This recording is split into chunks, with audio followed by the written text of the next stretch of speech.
teologia. Meus irmãos, essa matéria do mês de julho muito tem nos ajudado. Estudamos hamartiologia, doutrina do pecado.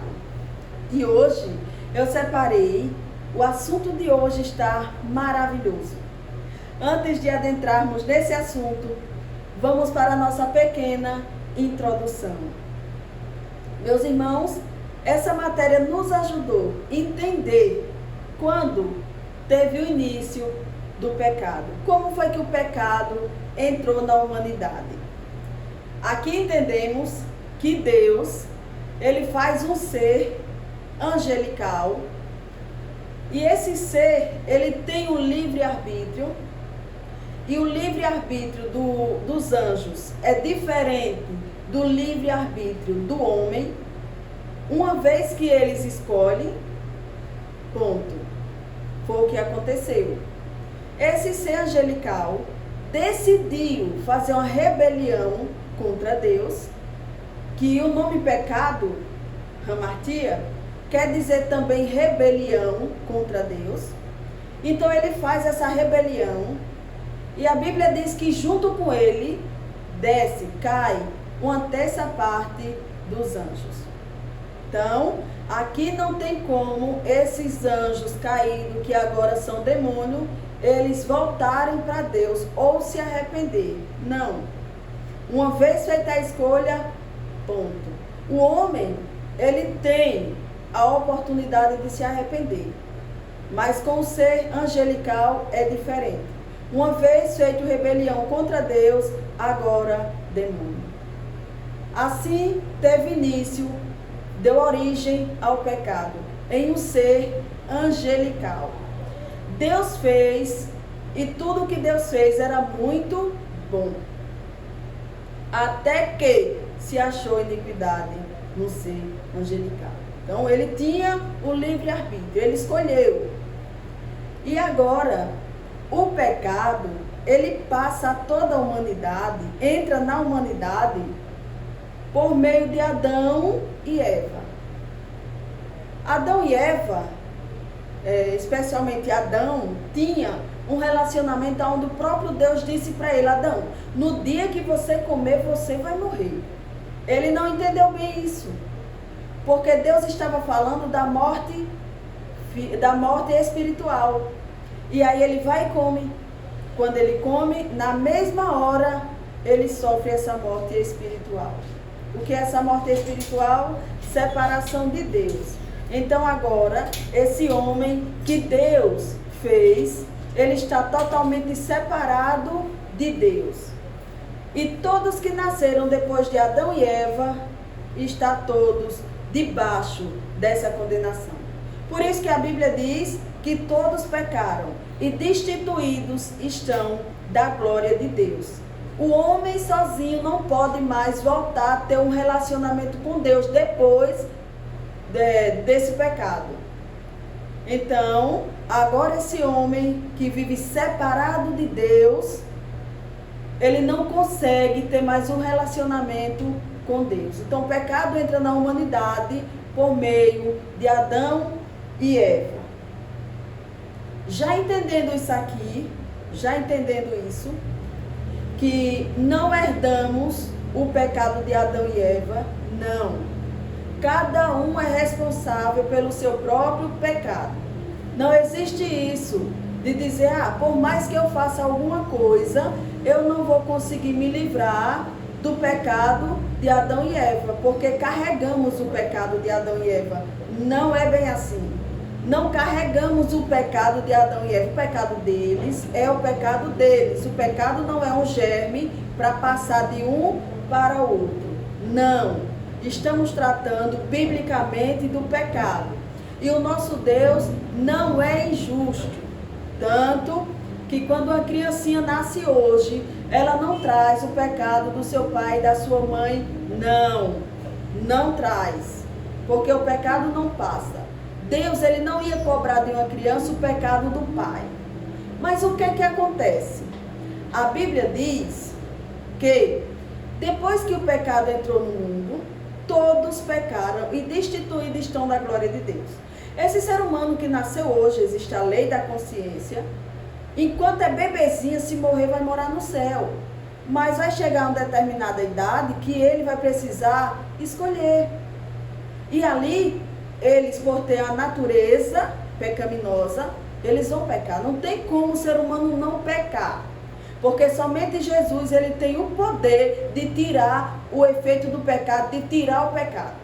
Então o ser humano, ele precisa reconhecer, precisa ter vida de novo, e só encontramos vida em Jesus Cristo.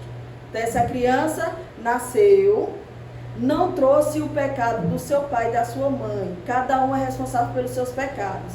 Mas a Bíblia diz que todos pecaram e destituídos estão da glória de Deus. Então o que é que acontece? A Bíblia também diz que o salário do pecado é a morte. Então herdamos consequências, que são 7 consequências, sendo que dentro das 7 ainda tem mais. Eu vou enviar tudo no PV dos alunos. Mas com certeza quem estuda comigo já sabem dessas 7 consequências que o pecado trouxe. Então, meus irmãos, o assunto de hoje, hamartiologia, você já entende. O pecado teve origem em um ser angelical, entrou na humanidade por meio de Adão e Eva, e depois disso, todos já nasceram mortos espiritualmente, separados de Deus. Todos precisam da graça, da misericórdia do Senhor. E agora vamos entender um pouquinho mais sobre o pecado. Separei aqui um primeiro ponto. O primeiro ponto é a classificação do pecado de Adão. O pecado de Adão foi grave? Você considera o pecado de Adão grave? Foi grande esse pecado? Bom, à primeira vista, parece que foi apenas comer o fruto. E para você, comer um fruto é pecado? Se você quiser comer alguma coisa agora, você vai lá e come, é pecado? Primeira vista, parece que foi apenas comer o fruto. Só que, porém, a gravidade não estava no fruto, mas em desobedecer diretamente à ordem de Deus. Deus tinha dito para Adão que não. Então, o pecado não está em comer a fruta, estar na desobediência a Deus. Separei ainda mais um pouquinho para a gente caminharmos para entender isso aqui. O pecado de Adão foi... O que foi o pecado de Adão? Transgressão. Ele ultrapassou o limite estabelecido por Deus. Você sabe o que a pessoa ultrapassar o limite estabelecido por Deus? Foi o que Adão fez. Então ele desobedeceu, entrou a desobediência, rejeitou a palavra do Senhor. E aqui o último ponto que eu coloquei, a incredulidade. Ele acreditou na serpente, em vez de confiar em Deus. O que aconteceu foi isso aqui. O problema não foi o fruto. O problema foi a transgressão. Ultrapassou o limite estabelecido por Deus. Então isso é uma rebelião contra Deus. Outro ponto que eu separei é exatamente da rebelião. Preferiu a sua própria vontade. Aí vamos para a consequência. As consequências do pecado. A primeira, e para mim essa aqui é triste. O pecado entrou no mundo. Quando ele entra no mundo, por meio desse homem, de Adão, logo vem a morte. A morte entrou na humanidade. A comunhão com Deus foi quebrada.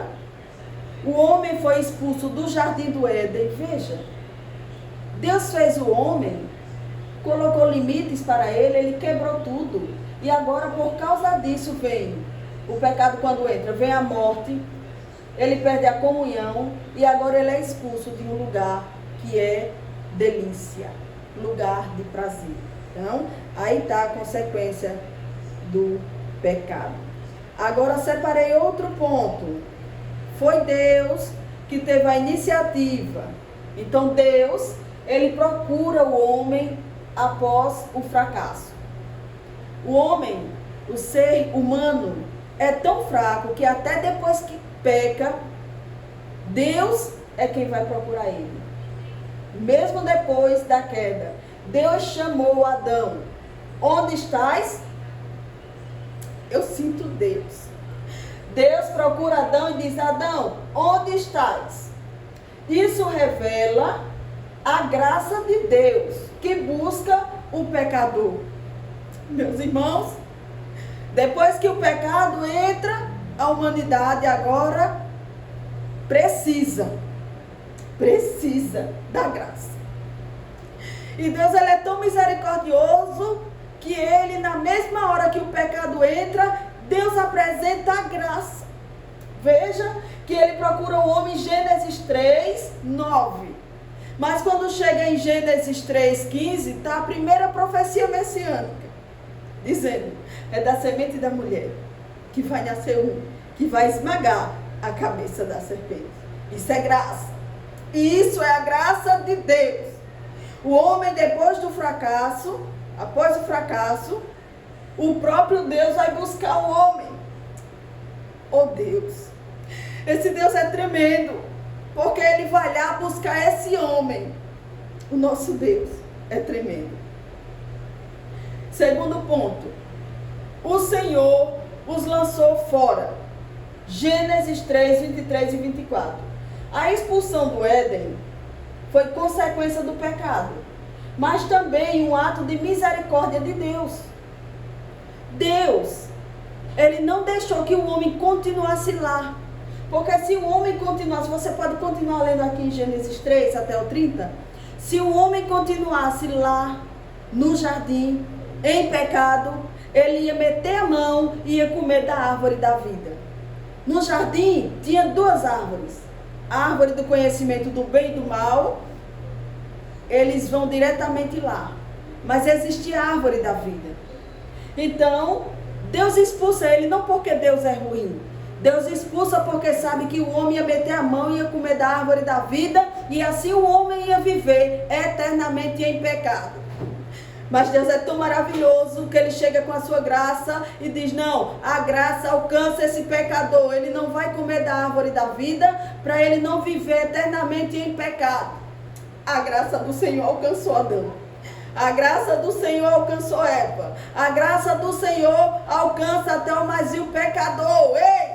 Você que está caminhando, entenda que Deus, ele é misericordioso e ele mostra para você uma saída. Deus diz: Adão, você e Eva agora estão fora desse jardim. Porque se você comer da árvore da vida, você vai viver eternamente em pecado. Isso aqui eu acho lindo, porque Deus, ele cria o homem para ter um relacionamento com o homem. Mesmo depois do fracasso, Deus vai procurar o homem e diz: eu tenho algo para você. Não é o fim, eu vou restaurar.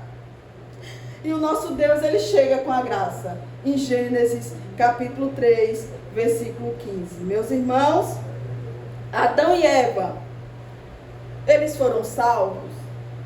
Meus irmãos, a Bíblia não vai falar com clareza, mas Gênesis 3,15, Deus promete o Salvador. Gênesis 3,21, Deus faz vestes de pele apontando para o sacrifício. Gênesis 3:20, Adão chama a sua esposa de Eva, demonstrando esperança na promessa divina.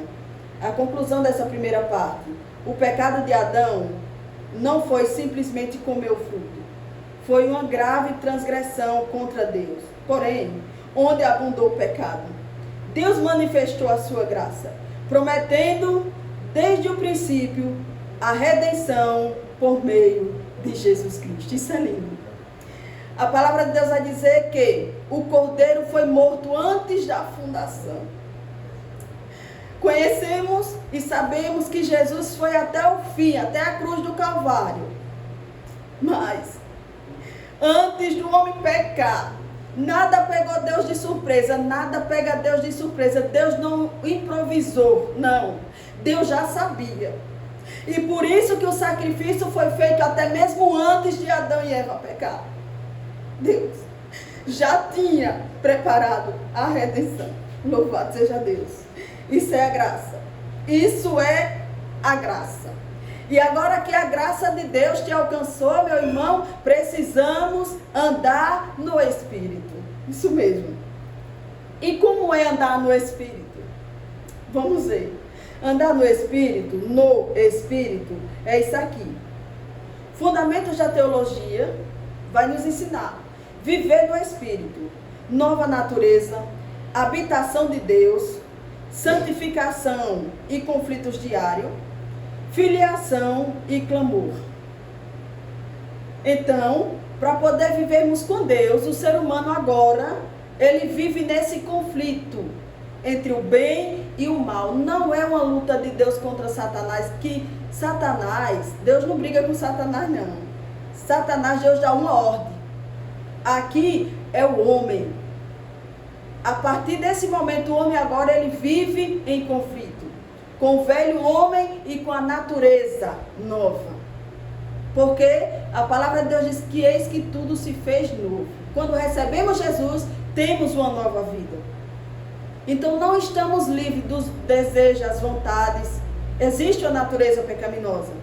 Existe o velho homem.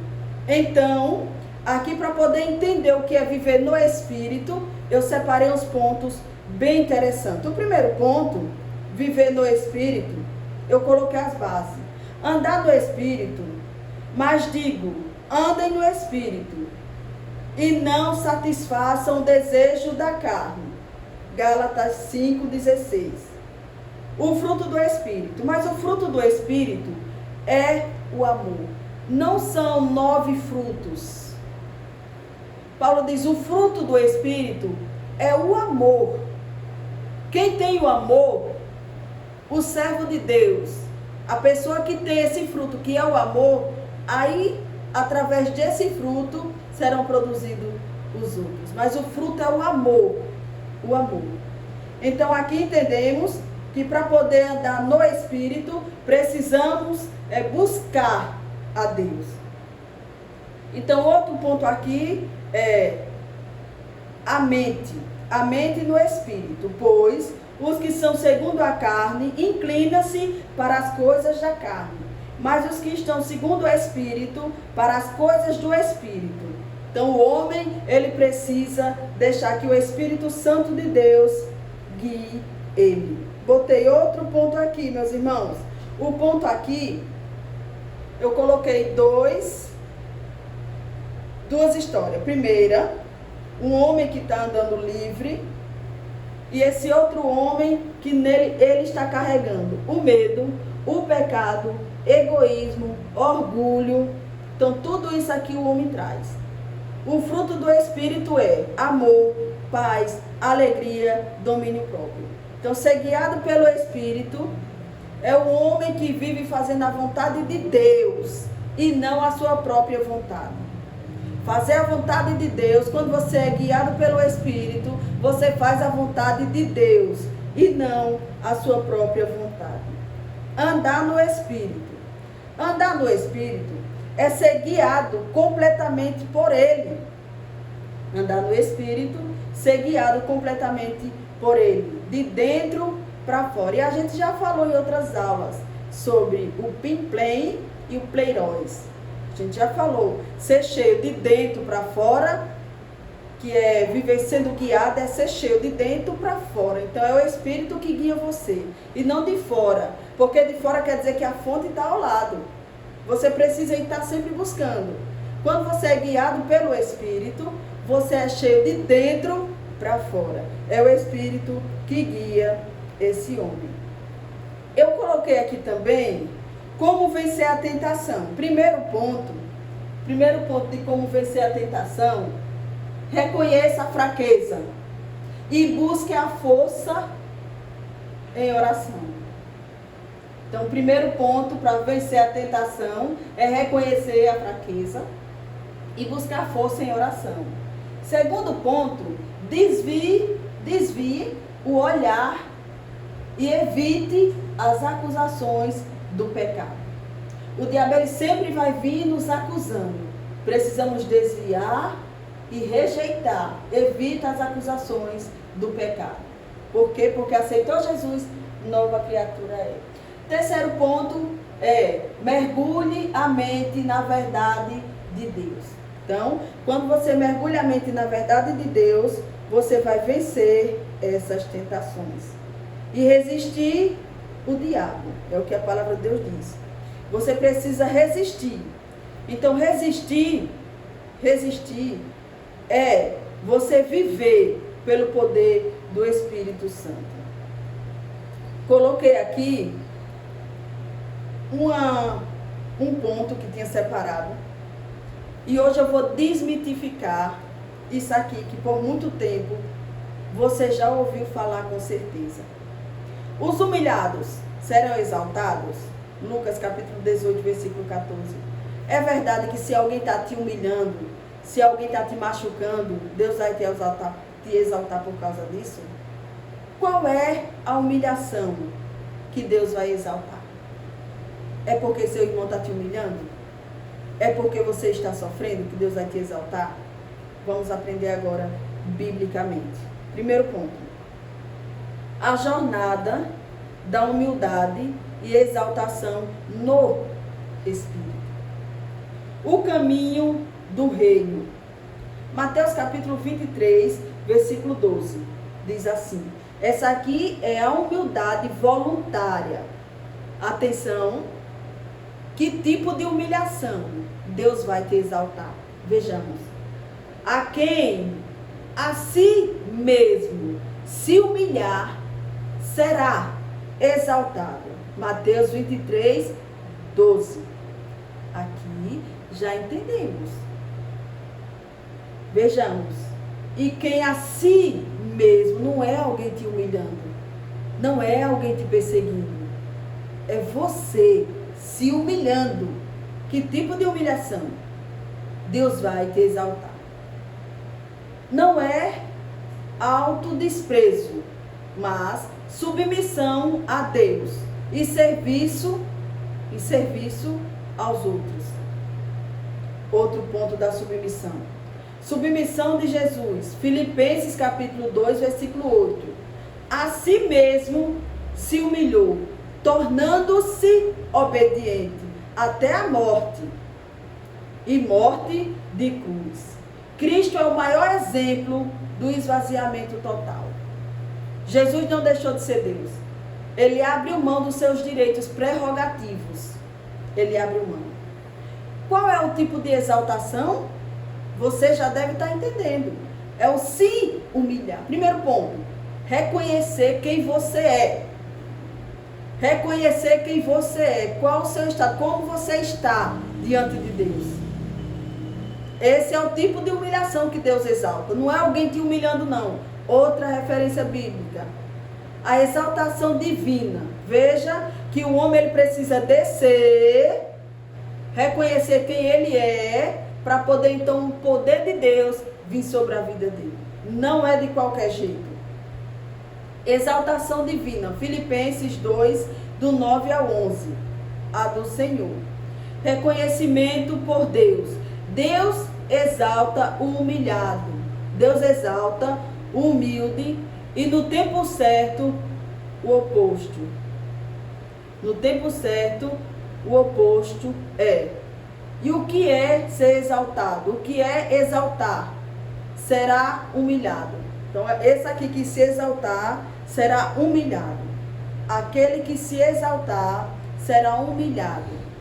Então, o nome acima de todo nome que Jesus ganhou é exatamente porque Ele é o nosso modelo de humilhação. Ele era Deus, Ele é Deus. Não deixou de ser Deus, mas Ele se colocou completamente na dependência do Pai. Filipenses capítulo 8, capítulo 2, versículo 8. E achando na forma de homem, humilhou-se a si mesmo, sendo obediente até a morte e morte de cruz. A explicação aqui é uma explicação rápida. Jesus, sendo Deus, se fez homem e se humilhou completamente, obedecendo até a morte na cruz por amor a nós. Ele é o maior exemplo de humildade, Deus o exaltou e lhe deu o nome que está acima de todo o nome. Louvado seja Deus. Mateus 23, 12. E o que a si mesmo se exaltar será humilhado, e o que a si mesmo se humilhar será exaltado. A explicação é: Jesus ensina que quem busca ser o maior aos próprios olhos será humilhado por Deus. Mas quem reconhece sua pequenez, se humilha diante do Senhor, será exaltado no tempo certo por Ele. Louvado seja Deus. Isso é lindo. Lucas capítulo 14, versículo 11. Porquanto qualquer que a si mesmo se exaltar, será humilhado. E aquele que a si mesmo se humilhar, será exaltado. Uma explicação rápida, aplicação rápida. O Senhor reforça que a lei do reino é diferente do mundo. Deus honra os que são humildes e derruba os que são orgulhosos. A verdadeira grandeza está em se colocar no lugar correto diante de Deus. Não adianta querer ser melhor do que os outros. Então, a humildade te leva ao lugar de exaltação.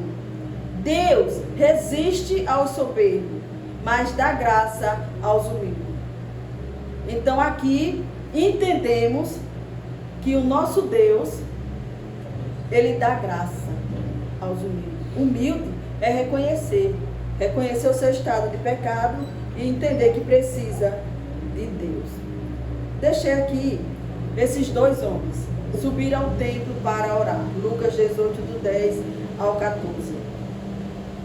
Esses dois homens aqui, vão nos ensinar. O primeiro, ele é orgulhoso, e o outro era humilde. Então esse orgulhoso aqui, ele confiava em sua própria justiça. Ele se exaltava a si mesmo, desprezava os outros. Já o outro, que era humilde, no original grego, tapeinos, e significa humilde, simples, que reconhece a sua dependência de Deus, que não se exalta. Então tá esses dois homens orando. Na hora da oração, um levanta a voz e começa a contar as coisas que ele faz. Ó Deus, eu oro 3 vezes. Ó Deus, eu dou o dízimo. Levanta a voz e diz. E ainda diz, eu não sou igual a esse aqui. Mas aqui a Bíblia vai dizer que o verbo de se humilhar, tapeinos, significa humilhar-se, abaixar-se diante de Deus, reconhecer a própria condição de pecador. Isso aqui é humilhar, reconhecer. Então isso aqui é o ensino de Jesus, porque todo que se exalta será humilhado, mas os que se humilham será exaltado. Então, isso aqui já é o tipo de humilhação. Hoje, desmitificando esse negócio de dizer que todo mundo que está passando por humilhação, né? O seu irmão está te humilhando, no seu trabalho você está passando por humilhação, você está sofrendo, Deus vai te honrar, Deus vai te exaltar. Não é esse tipo de humilhação. A Bíblia não diz que os humilhados serão exaltados. A Bíblia não diz isso. Não diz isso. O que a Bíblia diz é que aquele que reconhece quem ele é, como ele está, que precisa de Deus, reconhecer o estado de pecador, esse aqui vai ser exaltado. Deus, ele vai lhe exaltar nesse sentido. E não se alguém está lhe perseguindo, não se alguém está fazendo algo com você. Pode tirar isso da cabeça. Na Bíblia não tem esse negócio, que os humilhados serão exaltados. Não existe isso, não é esse tipo de humilhação, não. A classificação do pecado. Aqui vamos ver, quando a sua natureza considera a essência do pecado em si. Aí eu coloquei aqui um exemplo, vou estar enviando esse slide. Segundo ponto, quando ao sujeito considera quem pratica o pecado. Terceiro, quando os objetos consideram o bem ofendido pelo pecado. Quando a gravidade considera o grau de ofensa do pecado. O pecado, a gente já pode ver nas outras aulas. Pecado de pensamento acontece no íntimo, na mente, no coração, mesmo que não seja praticado, já é pecado. Isso mesmo. Um exemplo: inveja, orgulho, desejos impuros, dúvidas. Agora o número 2, pecado de palavra. É cometido por meio do que falamos, revelando o que há no coração. A Bíblia diz que o coração, a boca fala do que o coração está cheio. Exemplo: mentira, calúnia, palavras de ofensas, palavras ofensivas, fofoquinhas, tudo isso. Aí aqui temos as bases, tanto para o pecado, que é no pensamento, Mateus 5:28, como o pecado de palavras, que está em Mateus 12:36 ao 37. E agora o pecado de ação, é praticado por meio de atitudes e obras contrárias à vontade de Deus. Exemplo: roubo, adultério, violência, desobediência. Você vê isso lá em Tiago, capítulo 4, versículo 17. Quarto ponto, pecado de omissão. Isso mesmo. O que é o pecado de omissão? Mandei um áudio para todas as alunas, com certeza elas acompanharam e também estarei enviando esse material. É deixar de fazer o que é certo e necessário, quando temos a oportunidade.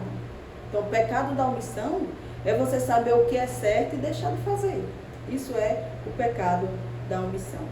Deixar de orar, um exemplo: deixar de orar, não ajudar, não perdoar, negligenciar deveres, Tiago 4:17, tudo isso é pecado de omissão.